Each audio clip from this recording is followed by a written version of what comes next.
Welcome everybody. Very excited to have you all here as we continue our set of workshops on preparing for faculty job applications. I'm Sean Nardell. I'm the Associate Director of Graduate Career Services in the Grad Center, which is a part of the Grad College. Today, it is my absolute pleasure to introduce our workshop presenter today, Dr. Jenny Hoit. Dr. Hoit is a professor in speech, language, and hearing sciences. And as many of you will know, she is also the director of the Office of Postdoctoral Affairs. And she's really just a champion for all things postdoc related. And for those of you who and graduate students and graduate students, yes, let me tell you, she's got love for all. One of the things she does, for instance, is teach an amazing survival skills and ethics course that's just an amazing resource for students. On a national level, she's also part of an NIH-funded effort to develop instruction and professional skills research, ethics, and inclusivity in mentoring. Jenny also just really epitomizes the scholar administrator role. She's got extensive and distinguished research and publication record, as she has published 3 textbooks and more than 80 journal articles. Her research, most of which has been supported by the National Institutes of Health, focuses on speech physiology in neuromuscular disease. She's served as a reviewer on NIH study sections, as an editor-in-chief of the American Journal of Speech Language Pathology. She's also a certified speech language pathologist. Jenny's been awarded many teaching and advising awards and other accolades, including being a University of Arizona Galileo Circle Scholar, a fellow of the American Speech Language Hearing Association, and the past president of the American Association of Phonetic Sciences. In her role as a faculty member, Jenny has served on many search committees, and so today really brings us a wealth of knowledge and experience as she talks about preparing for academic interviews. Thank you so much for being here today, yes, Jenny. Thank you, Sean. Thanks and particularly for mentioning that last part, because that's the most relevant part to us today, that as one becomes more and more senior, one gets more and more service assignments, which include search committees. So as I've gotten older and older, more and more chairing of search committees. Oh my gosh. So that's, I think that, and of course, I've also, interviewed for jobs, but that was so long ago. I'm really looking at it from the search committee perspective, which I think is actually good for you in this case, because you have your own perspective, but we're going to be coming kind of from the other side as well. I have a slideshow, and I've got an agenda for today.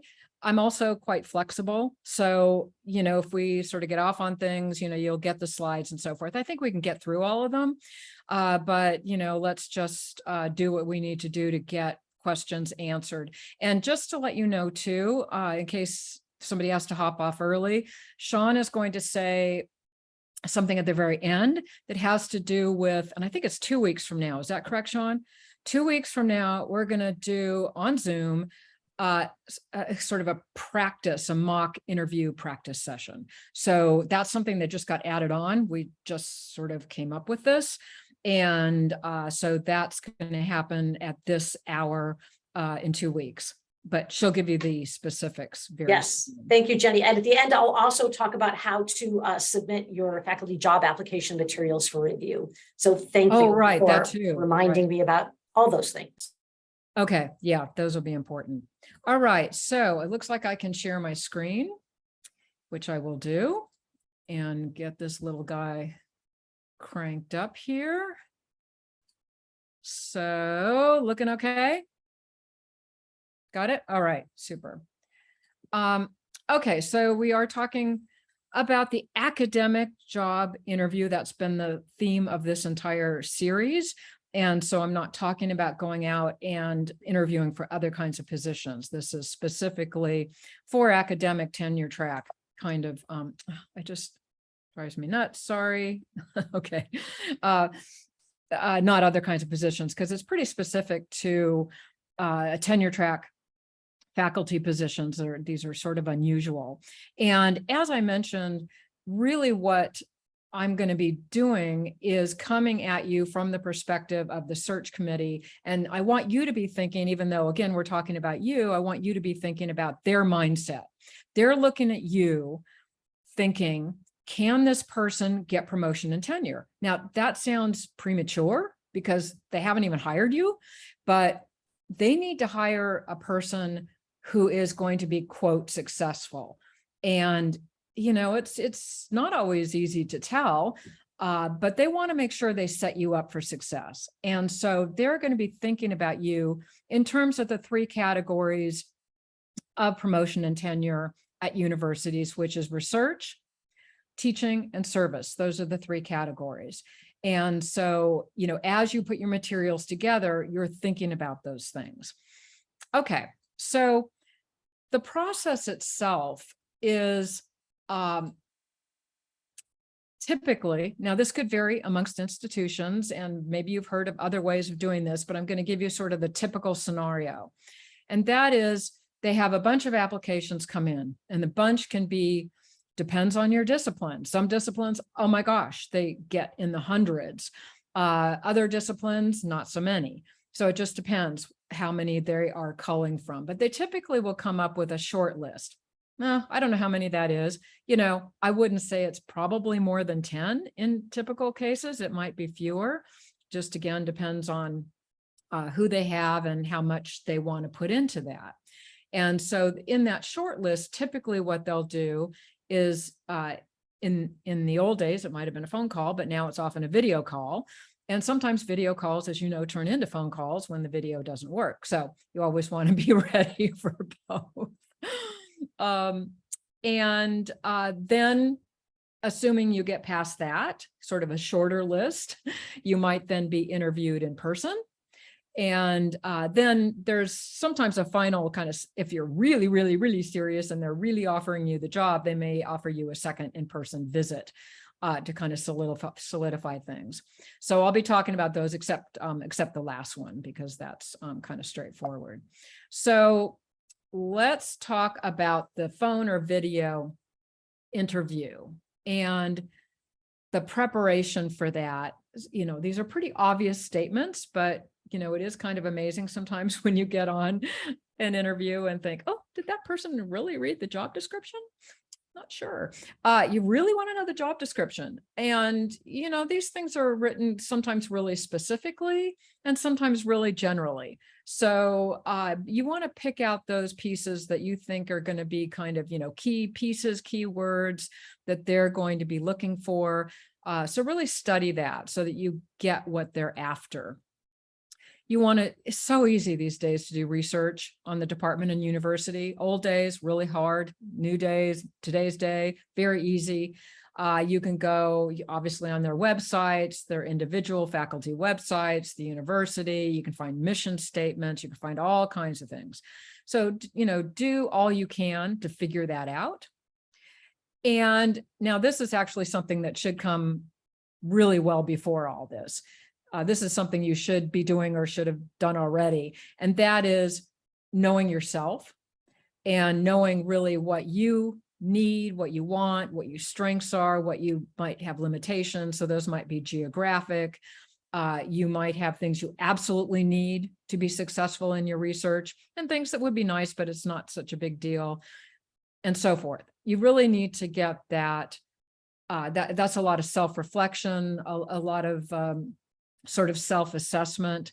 And so you need to have that kind of sorted out beforehand. And because you've sorted that out and because you've examined yourself and looked at the sorts of jobs you're looking at, you want to know how are you going to fit in? And it's not just fitting in an academic institution. You need to, be your own little superstar. You need to have you'll be part of a team and so forth, but you're going to have your own sort of independent, set of, research lines and things that you bring to the job. And you want to be able to, in a sense, market those in, when you get to the point of interviewing. So some people use the word brand. what is it that you're good at? What do you want to tell them about yourself? What is your brand? And just for fun, this will be our only breakout group, but I'd like you to take a few minutes to think about, what is it that you want to tell these interviewers about? 2 or 3 key concepts, words, phrases that would describe you and how you want to be identified, what message you want to bring to them about yourself. And so Sean is going to put you in breakout groups for, no more than 5 minutes. When you're done, you can come back in to the main room here. But otherwise we'll call you back in 5 minutes. And so just go and introduce yourselves, have a nice little conversation about, coming up with how you want to be identified to your interviewers.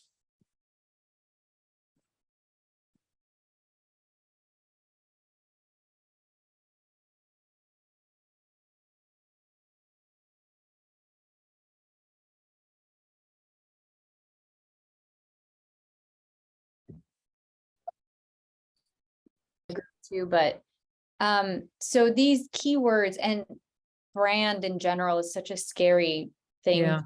I don't really understand it. So am I supposed to say, I exhibit leadership qualities and I'm an interdisciplinary scholar, or is it more on the like a research side, like my interests are cognitive, affective neuroscience, etc.? It could be all 3 of those. So, and you wouldn't even have to say, I exhibit leadership qualities. You could say, I find myself in positions where I am sort of come forth as the leader in a lot of situations, and give some examples, and clearly your research. I mean, your research, that in a sense, that's kind of the obvious one. You might also want to brand yourself as just an excellent teacher, or whatever. So, but is one of them supposed to be more important than the other ones? I don't think there's any supposed to be. I think it's just, this is to get you thinking about what message you want to get across to your interviewers. What are these strengths that you're bringing? Who are you? And of course that can change over time. 10 years from now, maybe some of those things are different, but for now, let's see. We have Griff raising his hand. Thank you, Jenny. This is Griff. I wanted to ask real quick. You had said that in your slide that we're looking at kind of course, we all talk about fit when we're looking at these interviews and choosing an institution. And one of the things I wanted to ask, when we're looking at this brand and we're looking at like our must-haves at an institution, one of the things that's most difficult for me personally is, one, my research is in areas of marginalization and intersectionality. I'm a disability scholar, but also as a trans person and as a disabled person, I'm often going into these interviews and into the job market right now, trying to figure out how I negotiate fit when my essentials are around issues of marginalization. In other words, how do I negotiate an interview process, softly figuring out if it's a safe place for me to work when we're talking about those questions of what are my must-haves, because my must-haves are around making sure that I'm in an academic environment that is not going to be difficult for me to exist in. And so that was one of the things, and it may not be the appropriate time to ask that, but I wanted to kind of put it on the plate when we're talking about must-haves of how we negotiate those intangibles. Yeah, and I guess I sort of, and Sean, please chime in anytime. My first feeling is, as we talk about the process, that maybe it's not during that first phone interview. Maybe it's when things get more serious, when you're literally coming to campus. And when you come to campus, you have a chance to talk to people one-on-one. I mean, I know that's happened in our department, where people have had conversations about, how family friendly is this place? And, it's behind closed doors, but, we hear about it later, for those who want to talk about it. And so I think, if you're on a short list and you're having a phone interview, you haven't really been chosen yet. So I think I probably wouldn't go too far into, exactly what you would need and so forth. It probably wouldn't get to that level, but certainly on the next round, when you're a serious candidate, then you really do need to know, is this going to be a place I'm going to flourish? And that's a place where, both the institution, the people there, and you should have the same goal. They want you, like I said, from the search committee point of view, they want to pick somebody who's going to be successful in this environment. And they might think you're a rock star, and they might think, you know what, this may not be the environment for you.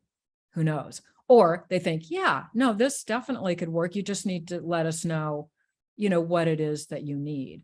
So I think that comes down, a little more on the one-on-one level probably. But you do at some point need to be honest, need to be honest and open about what you need. And that's going to apply to anyone in here, whatever their topic and their situation, no matter how mainstream they are or whatever, they're going to have specific things that are going to sort of make or break them. And identifying those are super important. Sean, do you have? Sure. Just a couple things. One is, it could be hard at that early phone call to sort of make it to have the discussion, just because one, you don't know enough about them and the job to sort of know exactly maybe what it is you're looking for. But one is scout the university, make sure they don't just talk the talk, they walk the walk, as we say. Sometimes they'll say, oh yeah, we do this, but do they have events? Do they have something that actually shows they're doing something in an area that you have interest in? Because that can be a big indicator of how much support that they're actually giving for whatever it is that, because I work with students in a lot of different areas. And for some of them, it's like, oh, they say they're blah, blah, blah, but I don't see any events. I don't see anything. And that's where, when you get to actually talk to somebody, you say, so I wondered about, it says this, but I just wondered, I didn't see any events. I didn't see any sort of services. I didn't see anything, blah, blah, blah. That can be, useful to ask those questions. And then thinking about specifically what it is, I will say, not so much in academic settings, but when I've worked with students who are differently abled in industry, it's often hard for an employer to say what accommodations they have until they know sort of what the job is and what the person will be doing, to be able to sort of speak to, here's exactly what we can do, until it's a little clearer about here's exactly what you might need and here's what would be happening. And then people are usually great about having those kinds of conversations. But I'm a firm believer in snooping the websites. Yeah. Good point. And then if you can, back channel, if you can find anybody who knows anybody at that school, it's a great. Definitely. Charlotte. Hi, yeah, thanks. I had another question, so I don't know if there was any last thoughts on what you were all just discussing, but if not, We could talk about all this. So, Okay. I think we just move along. Okay, then I'll ask my question. I'm curious a bit about how much your brand is determined by how specific the job description is. And I could have just maybe made my brand too broad, but like, for example, I put experimental plant ecologist, but then as I'm looking for job interview things, a lot of them are like, we're looking for a plant ecologist. And so that being my brand, that's everyone's brand for this job posting probably. So I guess how specific should these brands be? Well, so, and I don't know anything about your field. So, yes, you're in that general rubric, but you must do some specific thing. And maybe that specific thing isn't done by anybody else at that university. So that's what you're bringing. You're going to bring this line of research that addresses this particular line of questions. So you're going to be, the rock star in that line of research.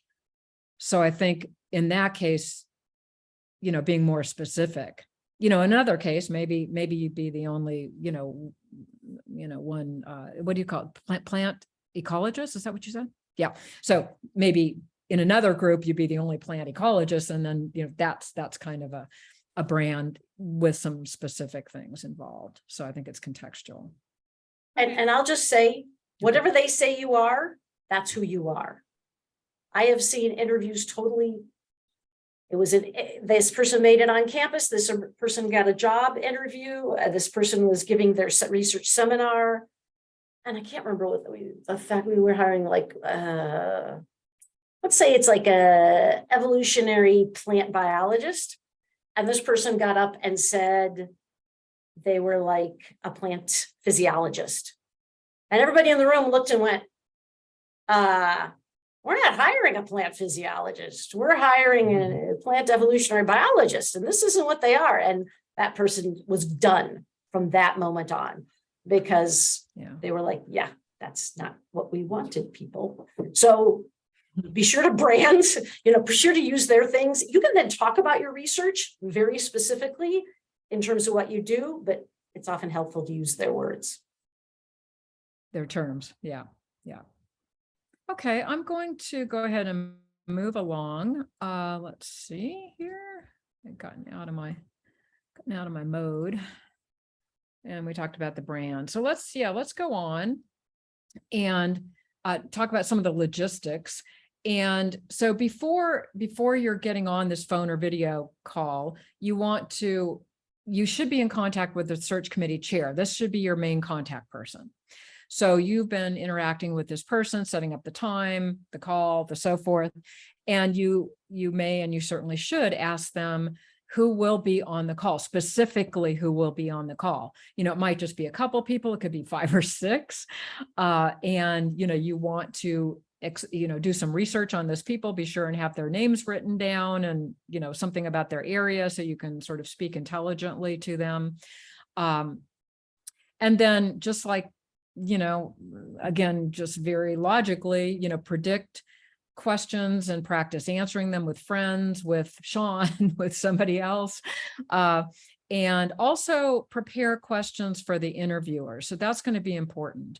And again, keeping in mind, and maybe brand is kind of an off-putting term, but these ideas that you want to make sure and get across, so that if they're not asking questions that, for example, get into your sort of the things you've done in leadership in kind of the service area. If they're not asking questions around that, you can kind of, make sure that you get that inserted at some point. I'm sorry about this. I don't know why it's always hard for me. Okay. I'm going to skip this because I'm watching our time, and this is the sort of thing that hopefully all of you can join us in a couple of weeks. We're going to talk about specific questions from both points of view, what's going to be asked of you, what you're going to ask them, and so forth. So I'm going to skip this one, but you can be keeping that in mind, that we'll be talking about specific questions. And I'll actually discuss a few specific questions later. Okay, so what is this interview? And again, this would definitely vary. Again, I would ask the person, the search committee chair, how long do you think this will be? Typically what I've been involved in is something about 30 minutes, because they have quite a few of these to do. They're not going to spend hours with you on the phone or on the video. It's probably going to be with the search committee, but there could be other people there too. As you're talking to people, someone will ask you a question, hi, this is John, and I asked the question, and you said, thank you, maybe you can look at them on the video, but then realize that you're speaking to everyone. They might even been assigned questions. It might not even be their question. They may have a list of questions, and somebody, well, you take this one, you take this one, you take this one. So, realizing that it's a general, you're answering to everyone. So be thinking about your whole audience, your whole search committee, or whoever you're talking to.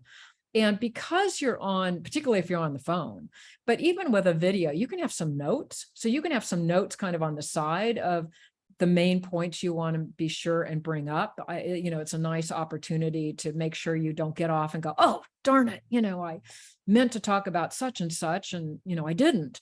So just keeping I some have a notes. question about notes. Uh-huh. So during the video interview, Mhm. would it be better to have it on screen or like paper? So you don't want to look down, or is it okay if you look down, or? I think it's okay if you look down, but if you look down many times, I would think it would look like you were looking at notes. I'd probably paste them up on the side of my screen. Yeah, okay. That's what Yeah. I would do. Yeah. That way I can look to the side because, you are sort of doing that. And, you could see them. That's probably what I would do, but other people may have better ideas. Yeah, the problem if they're on a screen is you have to turn, like my screen's right next to my laptop, but you can see that I turn my head and then they can immediately tell. So I always have a notepad. And you can't tell, but I got a full notepad right there, full of all kinds of information. So you do look down? Can you tell I'm looking down right now? I can't now. Oh, that's good. Whereas, can you tell I'm looking at my other screen? Yeah, okay, Yeah. got it. Yeah. Okay, thank you. Good, thank you. That's great. Okay, so the phone option, I think it's great because you can, you can take notes, somebody's, kind of what they're saying. But the other thing you want to really be sure is realize that because you have no visual presence, it's really your voice that is going to carry, and your expression, your enthusiasm, your engagement is all going to be in your voice and your speech. Sounds weird, but to dress professionally, and I think stand up, and this comes, speech physiologist person talking here, you just tend usually to have a better, stronger voice in most cases if you are standing up, but it kind of puts you in a professional mode. Standing up can not always work with your computer, depending on where it is, but, not being in your, your PJs or something, which is going to put you in a certain mindset. With the video, a lot of things to think about, the dress, the background, the noise, your eye contact to the camera. That's very difficult for me. I always have a difficult time looking at the camera. But again, dressing professionally all the way down, even the parts they don't see. And again, I think standing up is good from sort of your projection and your posture point of view. Okay, so let's say you get past that, they say, hey, we think you're really cool. We're going to be inviting some people out. And so we want to bring you out for an interview. So you're going to prepare in a sense the same way, but in a lot more detail for the interview process, a lot of questions and so forth. We'll talk a little bit more about those, but you're also preparing some other things. And I just really only have time to mention a few things about this, and I will mention it here and I'll mention it one other place. But it really deserves an entire session. And that is the job talk. And also you're often asked to give another talk called a chalk talk or teaching a class. So the job talk, I think everybody has to do. And, it's going to be typically about your research. And the things to find out is, again, talking to your search committee chair. You want to know, when it's going to be, where it's going to be, and who do they expect to be there. They may not know exactly who's going to be there, but, I know, for example, our job talks are in front of our colloquium, which has undergraduates, graduates, postdocs, faculty who are right in the area, faculty that are outside of the area. Sometimes we have some faculty that come from other places. So them knowing that this is a pretty broad audience is going to be relevant to how they put that job talk together, because you need to speak to all levels. You may be asked to give what's called a chalk talk. And that, again, I'm going to say a few things about it. And I also have some resources. Sean mentioned, I've got some articles, some links, some things that should be helpful on all of these topics because we just don't have time to talk about them. But the chalk talk is a little bit different. And again, you want to ask the search chair, about who's going to be there and so forth. And on, in both of these cases, you want to practice and get feedback from peers, from faculty, from other mentors in your life. Once in a while, you're asked to teach a class. And in my experience, the best way to deal with that is obviously find out about the class. That's going to be depending on what day you're there. Then I really would interact with the instructor themselves to find out, so what have you covered, look at the syllabus, kind of see how you're going to fit in. So that would bring in that person as well. When you're going to that interview, they're going to give you a schedule, but you can also, and I, as a search chair, I asked this, but somebody may not think to do so. I asked people, is there anybody else? You're going to meet people in speech and hearing, but are there other people on campus that you're interested in meeting with? And if so, I will do my best to try to make that happen. And so, another person might say, yeah, I really like to, talk to somebody over in imaging. Great. And if I can set that up, I will. So, look around the campus. Are there other people, other resources, whatever that you may want to take a look at, or people that you may want to meet? You can ask for that. May or may not be able to happen, but you can certainly ask for it. You want to ask for the itinerary. Hopefully they give it to you before and not the day you arrive, because you want to be prepared. Who are you going to meet when, so you can get kind of mentally ready for that. Dressing, you want to dress professionally, and you also want to make sure you're comfortable, because when you see the schedule, you'll realize that these are going to be really long days. So if you are a woman who likes to wear high heels, think about it. Think how high you want them to be. If you have a tight belt, think how tight you want that to be. You want to look good. You want to look neat. You want to look like you care about how you're presenting yourself to these people, but you do really need to be comfortable. So think about that part too. Here's a schedule. This is an actual schedule. I just changed names and so forth, but you can see that it's really 2 full days, well, almost full days, plus, a half day before. So, you're meeting with PhD students are picking you up. Then you're having a dinner with the department head and search committee chair. The next day you're going, and that's actually a pretty late start, but maybe this person came from back east. But it goes all the way through dinner, and even these breakfasts and dinners and whatever, those are interviews too.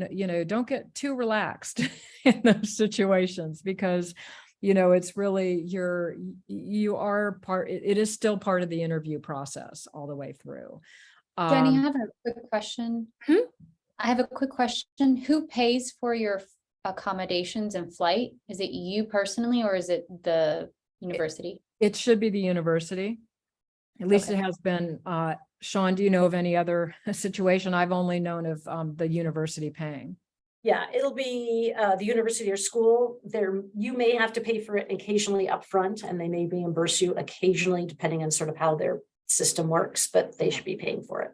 And that's why they don't invite that's one reason they don't invite everybody in. I mean, part of it's time. Look how much time they're putting into you. But also it's a lot of money. So they might invite, like I said, we typically invite 3 maybe, because it's a lot of money. So yeah, it's expected that they would pay all your expenses. And Alice has a question. Oh, Yep. sorry. Go ahead. So I have a question regarding meeting with graduate students, and I know, can you hear me okay? Yes, I can. Okay, cool. So in terms of like, for some of us who are just coming out fresh of our PhDs, I think there might be not as much gap with PhD students who are going to be pretty much like in the same position next year. And so I guess like, I'm just wondering about how do you present yourself to other graduate students? Because I think one of the hard things is that you've been a student your whole life, and now you're suddenly having to shift gear into like thinking yourself as a possible colleague, but you still, I think maybe during these interviews, you kind of still feel like a student. So do you have any tips on those type of meetings? Yeah, that's a really interesting question. Yeah, it's almost like you'd have to sort of psych yourself up. I am the almost professor here. And I think your interactions with, to be truthful, your interactions with the graduate students are going to be different than your interactions with, full professors in the department. There's just no question, because they're so much closer to you. But, I think you're probably going to be at least senior to them, or almost all of them. Maybe somebody is also getting ready to graduate, but for the most part, you're almost done and they are in their program. So you're a little more senior, but I think you're going to bring a line of research. You will have really thought about, what you're going to be doing. And they might be so excited about working with you, in your line of research. So I think there's still, realize that you have a lot of things to teach them. You also have a lot of things to learn, probably. And I mean, this is a little bit of a tangent, but when you go into this situation of a new faculty member, you want to be sure you're getting mentored. So, you want to make sure that you're not just, hanging out there on your own totally. But, you might be able to talk about, how you could involve them in your research, what other collaborations you have, take an interest in them. I think, if you take an, just like when somebody takes an interest in you, you take an interest in, what are you studying? Oh, that's really interesting. I love that topic. And, maybe you'd be interested in this sort of thing that I'm doing. It'd be fun to have you do a lab rotation with me. So I think you can just sort of take on that role, but you're right. They're going to be a little more like peers, and that's okay. The undergraduates will be more like undergraduates. You'll know how to relate to them as a teacher kind of person, probably. Thank you. Yeah, good question. So there are different kinds of interview questions. And again, we'll get into more depth in a couple of weeks, but it's generally, divided into these kinds of categories, about you, your past, your present, your future, about your knowledge and skills, and behavioral, which are the toughest. So just some examples, tell me about your research program. Tell me about your teaching experience. Tell me about your plans for obtaining funding for your research. What are your 5 and 10-year goals, etc. I mean, these are really expected kind of questions. I don't think any of these come as a surprise. I think that the art in this is practicing your answers, because these, again, obvious questions that people are going to ask you, they don't want you giving a 10-minute answer, because they're going to have lots of questions for you. And so you want to have it prepared where you get the main kernels to them. And it depends on who you're talking to. If you're talking about your research program to somebody who does nothing in that area, you're going to give them the kernels, and then you'll move on to another question. If you're talking to somebody who really does research very close to yours and they're very interested in all your details, you may end up spending a lot of time in answering that question, because they have a lot of questions about specifically what you're doing. So I think you don't want to answer too little, for sure. 1-word answers or something isn't going to fly, but you also, don't want to tell your whole life story. So coming up with that balance, and these are things you can clearly practice because they're obvious. Same thing with sort of knowledge and skills. There could be questions about specific content areas. Again, these are going to be people probably who are closer in your, to your research topic. There could be technical, kind of questions. Again, those are probably things you're pretty ready to be answering. Teaching, you, depending on how much you've done, your comfort level will vary depending on how much experience you've had. And there could be questions about potential collaborations with the person you're talking to, or other people on campus. So again, I don't think any of those are terribly surprising. I think the tough ones, at least for me, are called behavioral. And these are examples of the kinds of things that behavioral questions would address: teamwork, student-facing skills, ability to adapt, time management, communication, motivation, and values. And I've given you a reference that goes into a little more depth on these, but the sort of things we're talking about are, tell me about a time. Yes, it was like, oh no, tell me about a time. Tell me about a time a student cheated in your class and how you dealt with it. So that would be somebody with some teaching experience.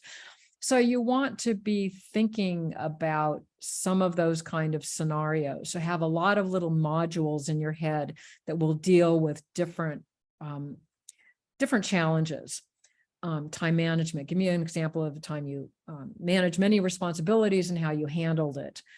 And there's a lot on this, what's called the STAR method. What was the situation? What was your goal? What did you do? What was the outcome? STAR, situation, task, action, and result. So where you tell a little story, I'll see if I can tell just a brief one. I had a student who wanted to do an independent study with me that had to do with, and I'll use a technical word here, the velopharynx and how its physiology, how it develops over time for the use of speech. And so, the goal was for this student to have this independent study project and, learn something from it. The problem was when she turned in her first draft of some of her writing, as I read it, I could recite the next sentence. I realized it was taken out of one of my textbooks. It's like, whoa, yikes. And it was clear plagiarism. And I decided that given the nature of this interaction, that this person really had no idea what plagiarism was.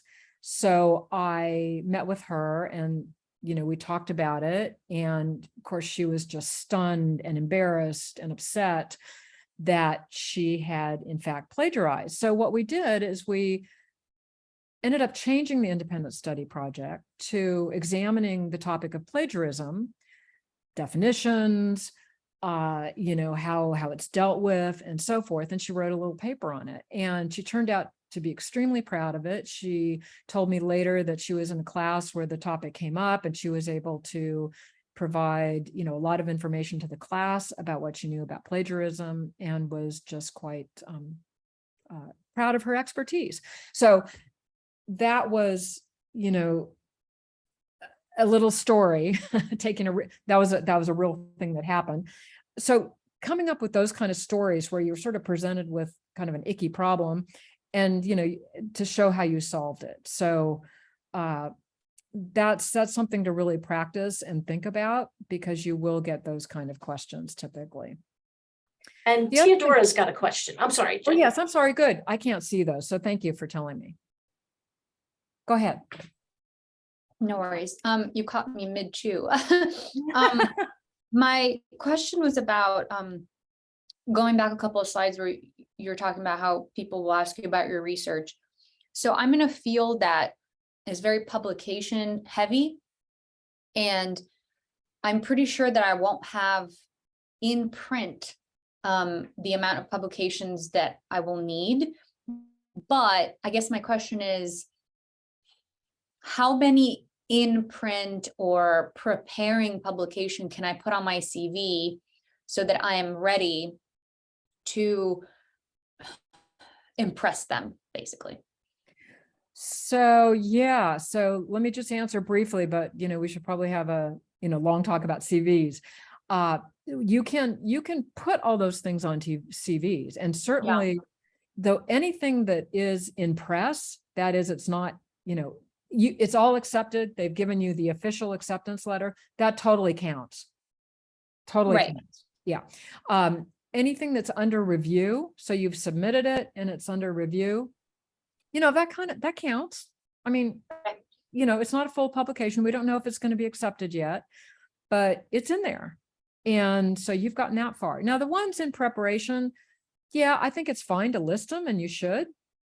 In preparation could be, the manuscript is like 3 sentences away from done, all the way down to, I have this idea. I have this idea, yeah. Exactly. Which is basically nothing. So, it's hard to know, but I think putting them on there is a good idea because it also gives people fodder for conversation. So somebody might look at Yeah. it in preparation and go, oh, Yeah. I see that you're working on this project and we've been thinking about this too, So Okay. Okay. I think it's good to put those if they're, don't make them up, obviously, but, Right. Right. and be ready to talk about, they might say, well, these things are in preparation, sort of, how close are you? Oh, well, Nice. we're in the last, version of our manuscript. We're getting ready. We're probably going to submit it next week. That's, so that's going to then bump up into another category of your CV. I see. So, Okay. yeah, no, give Okay. yourself credit for all those things for sure. Okay. Thank you. Absolutely. Any other questions? Okay. So, and you want to think too about, there are going to be different, and again, we don't really have time to go into all this, but different people are going to ask you different questions. So faculty who are right in your area of expertise, you're going to get down into the nitty gritty. You're really going to have those detailed conversations. And those are maybe the easiest ones to talk to in a way. The other ones are, even though they're in the same department, at least I know in our department, I talked to somebody who does research in child language. I don't really hardly know anything about it. So we can have a pretty surface conversation about that, but that's as far as I can go. So, knowing how to talk on different levels and not go into the nitty gritty, because I'm not going to understand you or be interested in it. So, but I'll be interested in kind of how that connects to, maybe other things. Your department head will have other issues on their mind, like, what are you going to need for your research and how much will it cost? They'll have different thoughts in their head. The dean you may meet with, graduate students, undergraduate students. So they're all going to have different sort of questions. You want to think from all of their perspectives as you go through. So can I ask, Yeah. what would a dean ask typically? Or what is their, I guess like I understand they all have a different agenda, but as a student, you don't get to see it. So Right. like, I guess like in terms of like logistics or thinking in what is their kind of like priority or what are they interested in? What would you say like the For a big dean? people are, for like dean or like a For department the head dean, or. so the dean's pretty far removed, but they like everybody, particularly the first four on the list, are really thinking about, are you going to be a successful candidate? So, if you're looking at a Research One university, which is like University of Arizona, they're going to be concerned about certain things. If you're looking at a teaching college, they're going to be thinking about other certain things. So, so the dean's going to want to know about your research, and hopefully, I think you want to, and again, they're probably, they're in geosciences or something. They're not in your area. So you need to talk to them on a level that's scholarly, but again, not down to the nitty gritty. You want to show that you are interested in pursuing funding. They're interested in finances. Grants bring in money. Grants support a huge amount of at least a research one or two kind of institution. So talking about any funding you've gotten and any funding you intend to pursue, we'll be talking money indirectly. And they're also interested in making sure, are you a good teacher? What have you done? So, just highlighting those things. Again, you've thought about your brand or whatever term you want to use. You would bring in this particular expertise in this area that the university doesn't have. You have these teaching capabilities. You've got some leadership at the national level. Whatever it is, you want them to know about it in a friendly way. And, you want to make a nice personal connection. They're not going to make the decision per se. The decision will really be at the department level, but they will have to bless it. And they will also have to bless and possibly provide the money for your startup.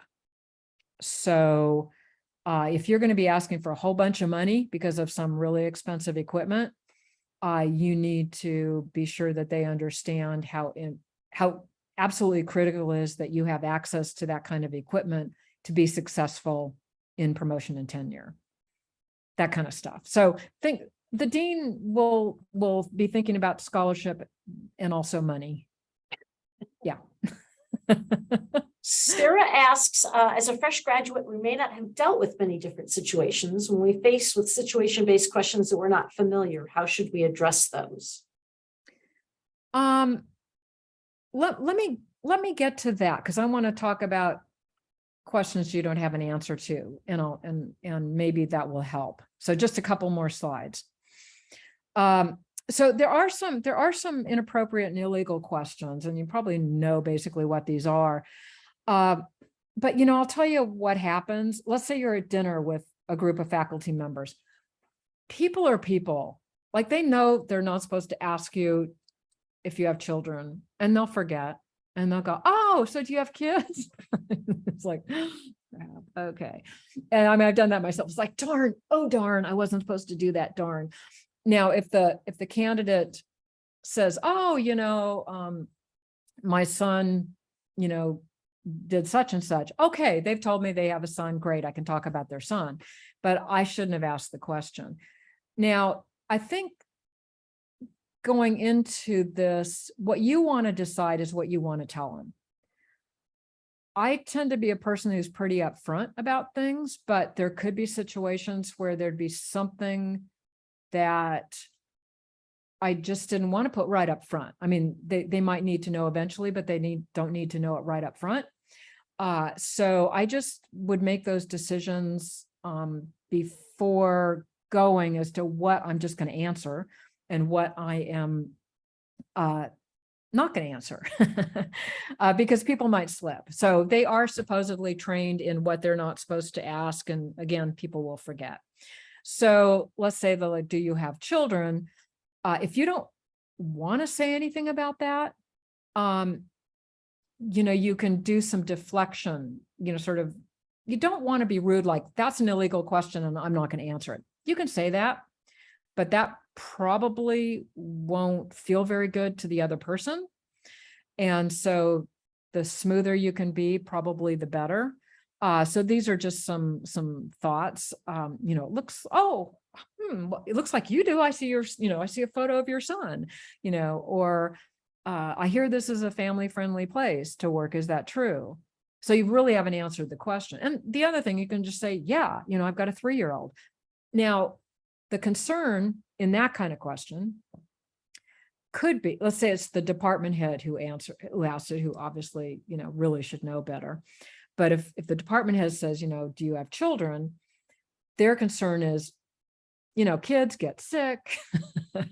People don't come into class because their kid's sick. They got to take them to the doctor. You go through all these things.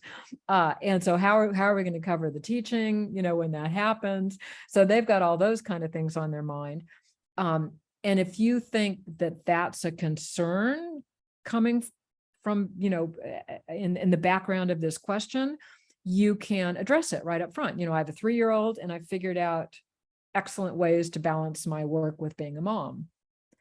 So yeah, I mean, these are difficult, and I'm not going to spend any more time on them, but realize that there are questions that you do not have to answer and that should not be asked. Again, this could be a full couple of hours of discussing the job talk and how to get ready for it. But basically what it is I guess typically it's in a 50-minute to hour time frame. And it's you describing your past, current, and hopefully future research. What you want to be sure you do, you want to absolutely give appropriate attribution to who deserves it. However, you do want to make sure that you're focusing on your contributions. If you say we, how much did you do? How much is yours? How much was your mentor's? So you want to make sure that you are highlighting what you've done.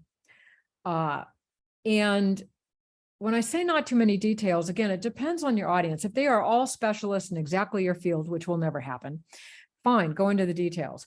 But typically what's going to happen, like I said, in ours, undergraduates all the way through faculty who are in the area and totally out of the area. So if you get too much into the nitty gritty, you're going to lose your audience and you don't want people to be bored.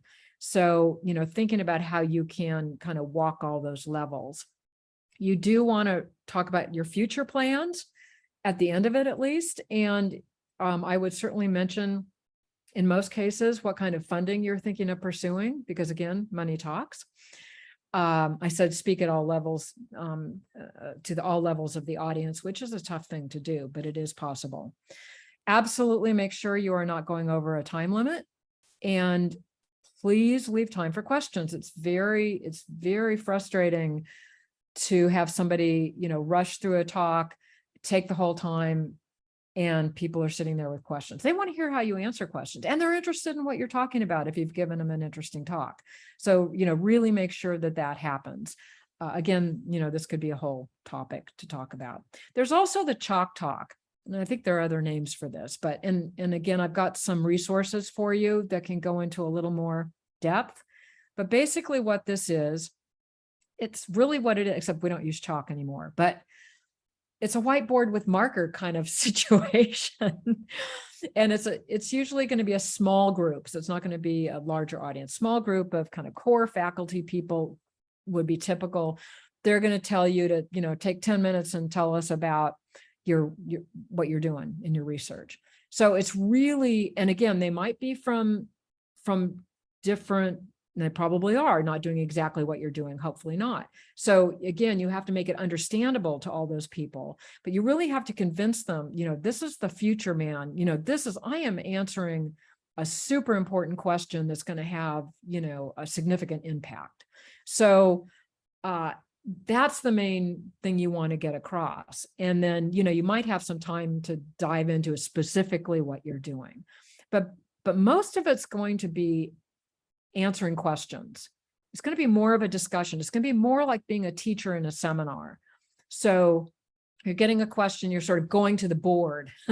So when you go to the board, like a teacher, you have to be able to, for example, draw a simple diagram, draw some, data graph from memory, that's simple enough and easy enough for you to do. So it's a little more of a, if you've been a teacher, that really helps because you're sort of more in that teaching mode, but it's, you can't script it in the way that you can the job talk. So it's more challenging that way. Hard to answer questions. So this is kind of coming back to one of the things that came up earlier. I'm a great proponent of saying, if you don't know, you don't know. I mean, don't BS and get caught, because that's icky. So if you really don't know whatever the question is, to say I don't know is not a bad thing. I think it's how you say you don't. If you just go, I don't know, that just looks sort of weak and like there's nothing behind it. But I think if you say, I don't know, and here's sort of a turn the tables, I don't know, but I'd love to know more about that. And sometimes when people ask questions, it's because they know something and they really want to tell you. So they really want to talk about it. And so what you do is you say, I'd like to know more about it. What do you think? And they may go off. And this is really good for comprehensive exams too. This is really good for comprehensive exams. I don't know, turn the tables. Sometimes the faculty will start talking and you won't have to. So that's one thing. And if they have something to say, they will. And then that kind of becomes a conversation. It can be really fun. You can really learn a lot. Another thing that people, and again, this applies to comprehensives, what people sometimes like to do is to see your thinking process.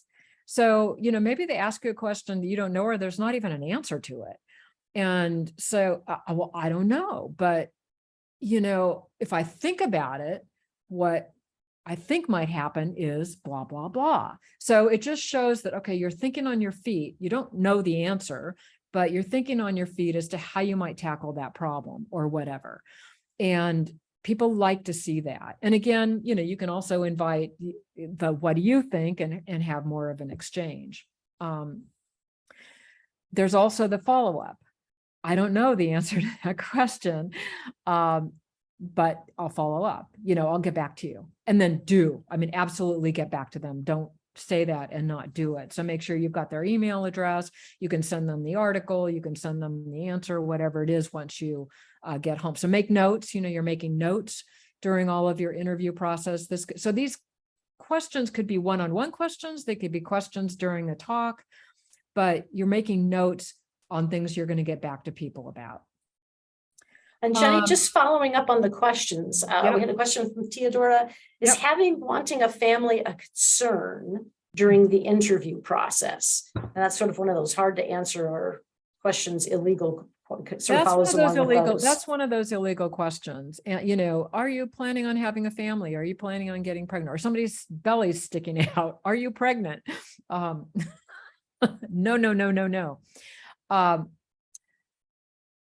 They're not supposed to ask that. And I go back to, I go back to how you want to answer that. You might want to answer it. Yeah, I want. So I guess this is how and this is a bias. So this, take it with a grain of salt. My feeling would be, if I really wanted a family and I want to make sure that I'm in a place that's going to support that, my family time off, the flexibility I might need, then I would want to go ahead and say it, because I want to get that sort of dealt with up front, even if it means they choose somebody else over me because of some implicit bias about people who get pregnant. So that's my approach. However, it may be super important that you get this job. And, honestly, maybe you don't know if you're going to get a family happening or not. So I think deflecting the question is fine. Again, I know that people have asked the question one-on-one, you can look around. Do people have kids? Do people in the right? It was more of a question of, how do I ask that question about maternity leave without saying, hey, in the near future, I know you're going to hire me, but in the near future, I kind of want to get pregnant. So what's your maternity leave like? So how do you say that without? I think you can look or just not say, or just not say it at all. Yeah, I mean, I think that's too much information. Yeah, and that's information that's all in HR. So all those kinds of policies are already there and made available online. Yep.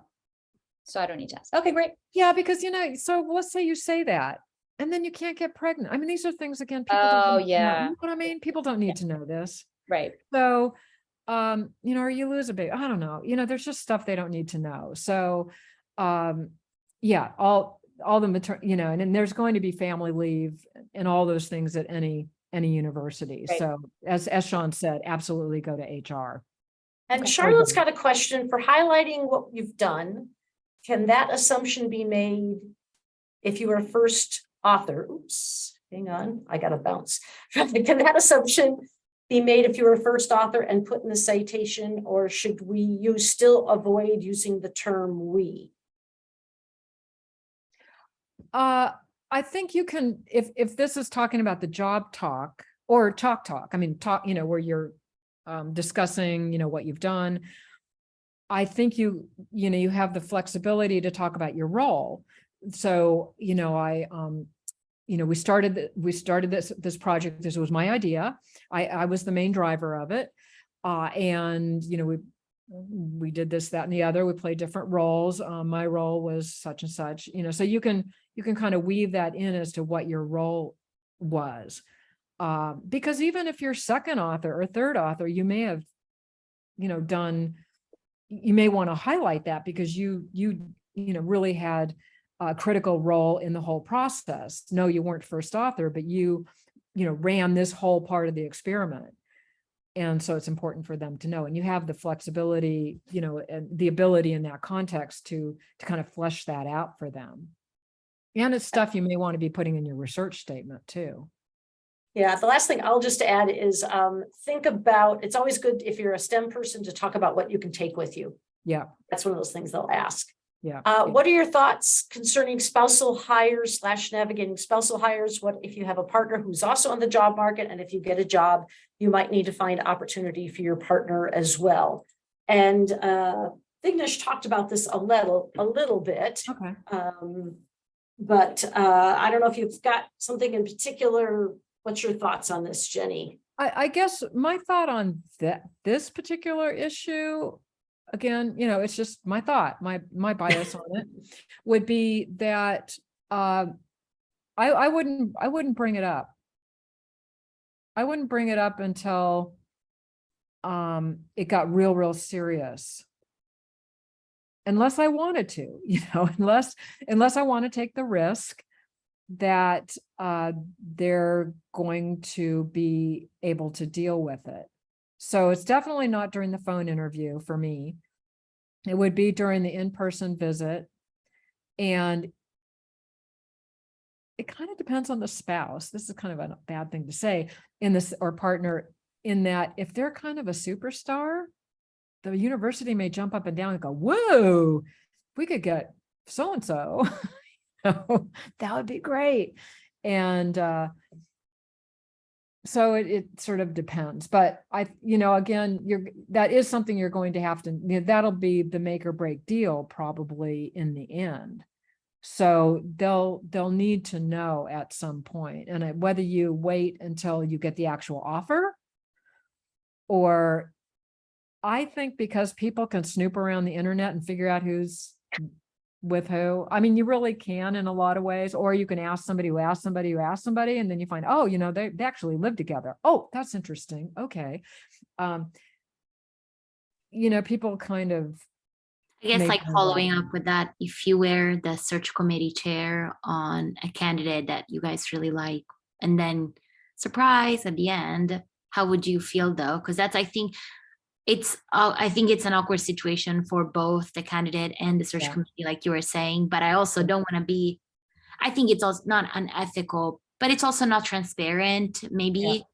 But I also wouldn't want to give information that then might hurt you or might hurt me in the end, right? Yeah. So, but I also don't want to, because you might say, well, we would have, like, if we had known earlier, we have a collaboration with such and such department, and I could have easily reached out to so-and-so to ask. Right, exactly. So that's kind of the way that I err. But again, probably wouldn't do it during the phone interview, because that's where, they're taking their 10 or 15 people or whatever, and they're narrowing it down. And if it's like, oh my God, we'd have to deal with a partner on that one. Let's forget that, so, but once they get you there, and you need to see, oh man, no, I really like this place. If you're thinking, not sure I really fit, not sure I really like it, maybe you don't even want to worry about it. And you want the experience of the interview. So I think that's where I'd start breaking the news personally. But you wouldn't have to break it till after the offer. But I'm with you. I would rather be a little more, transparent about the whole thing. And I'm looking at the clock, Sean. Oh my goodness. It's 1:15. Is Sean there? I'm here. How you doing? I think you've only got a couple more, right? Do I? Yeah, I think you've got 3 more. Is that right? Okay, good. So just a few things about being aware of your presentation to them, being positive, enthusiastic, greeting people nicely, expressing interest in others, remembering their names, asking good questions. I mean, these are all just good interaction skills. Following up, follow up with any of those promises you made. I think send thank you emails to anybody you can, because people will remember that. I do. So you kept records of people, conversations. You might even follow up later, with some more information, and then, do some self-reflection, about your own performance. What did you like about how you dealt with that? And, what did you think you could do better? Yeah, you're right. We're pretty close. So basically prepare in all these different ways. Put your best foot forward during that time. Even if you get there and think, oh, I don't want to go here, this is awful. Play it to the end. Play it like you absolutely want to be there. This is the only place you want to be, because you never know. People on that faculty might know another faculty. They end up not choosing you, but they say, hey, we had this great candidate. You just never know where that's going to go. But if you end up going, wow, I'm not even going to try, that could get back to you. So put your best foot forward and then always follow up. So I think this is where Sean's going to pop up some couple slides quickly. Is that right? Yes, let's see if I can do it. This is always amusing. Because this will be about follow up for 2 weeks from now, plus the review of your. Let's see if I can do. Are you seeing the slide or my notes? Yep. Okay. So both. That's all right. Oh. All right, I'm going to leave it this way just for time's fine. sake. So for those of you who want to get your faculty job application materials reviewed, send me an email, nordell@arizona.edu, with the materials attached as Word files. Send them as Word, not PDFs, because then somebody can do track changes and edit them. Yep. And you've got till a week from now. Make sure your name is on all the files. No one is going to open the file to figure out who goes with what and try to get things back, because I'm going to dump them all into a big drive for people to look at. So it'll be like Nordell cover letter, Nordell research statement, etc. So we're just going to beg you to do that. And you'll get this information in the follow-up email, which will probably go out tomorrow morning. And then, in 2 weeks, I'll send also the sign-up form for this to register. Once you register, we'll send you a set of questions to get prepared for. Not a lot, but a few. And we'll have small groups. You'll get to practice being the questioner, being the listener, being an observer, and then we'll also have feedback and get some practice from everybody. I'm just going to stop that. And I will send all that out to everybody and get a chance just to get some mock interview practice, get a few questions in, get some idea of what it's like, and get some feedback. And if you have one coming up, you can always make an appointment to see me and practice. I love going through interview prep. I just went through one today with somebody. So it's always fun. It's much more fun when you don't have to do it yourself. And so I want to thank Jenny, as always. This is just amazing and so much valuable information. And thank you so much, everybody, for coming today, and have a great day. And with that, I'm going to stop. Yes, I do.